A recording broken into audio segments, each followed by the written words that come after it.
গাজীপুরের শ্রীপুরে উপজেলার বাঁশবাড়ী আদর্শ উচ্চ বিদ্যালয়ে এসএসসি পরীক্ষার্থীদের বিদায় অনুষ্ঠানে দাওয়াত না পাওয়াকে কেন্দ্র করে একটি গুরুতর ঘটনা ঘটে। ১৯ এপ্রিল সকালে বিদ্যালয় কর্তৃপক্ষ অনুষ্ঠান আয়োজন করলে কিছু স্থানীয় বিএনপি নেতা সেখানে উপস্থিত হন। অভিযোগ রয়েছে, দাওয়াত না পাওয়ার কারণ জানতে তারা অনুষ্ঠান স্থলে গিয়ে বিশৃঙ্খলা সৃষ্টি করেন। এ ঘটনায় শিক্ষা প্রতিষ্ঠানের স্বাভাবিক পরিবেশ ব্যাহত হয় এবং পরিস্থিতি উত্তপ্ত হয়ে ওঠে। স্থানীয়ভাবে বিষয়টি দ্রুত ছড়িয়ে পড়ে এবং ব্যাপক আলোচনার জন্ম দেয়। পরিস্থিতি নিয়ন্ত্রণে আনার চেষ্টা করা হলেও তাৎক্ষণিকভাবে জটিলতা তৈরি হয়। নোভা এলইডি টিভি, ঝকঝকে ছবি, নিখুঁত শব্দ, ৫ বছরের ওয়ারেন্টি। নোভা মানে সঠিক মান, নিশ্চিত সেবা।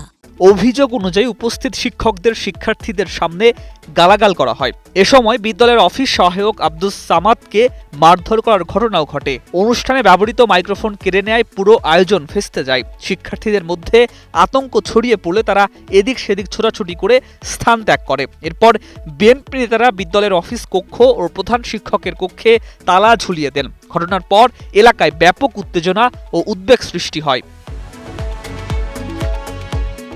বিদ্যালয়ে তালা দেওয়ার খবর ছড়িয়ে পড়লে স্থানীয়ভাবে পরিস্থিতি আরও উত্তপ্ত হয়ে ওঠে।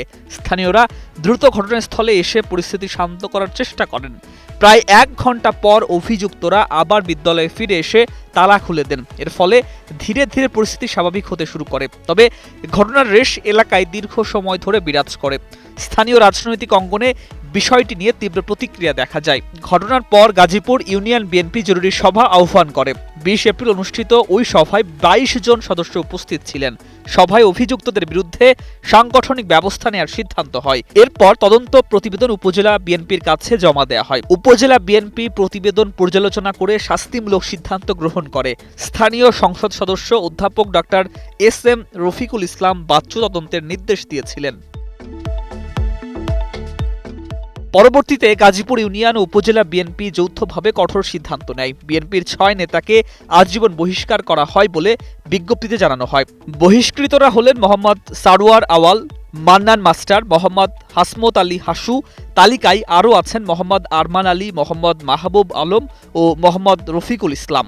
নেতৃত্বের পক্ষ থেকে বলা হয়, শিক্ষার পরিবেশ নষ্ট করা কোনোভাবেই গ্রহণযোগ্য নয়। ঘটনাটি রাজনৈতিক অঙ্গনে ব্যাপক আলোচনার জন্ম দিয়েছে এবং স্থানীয়ভাবে প্রভাব ফেলেছে।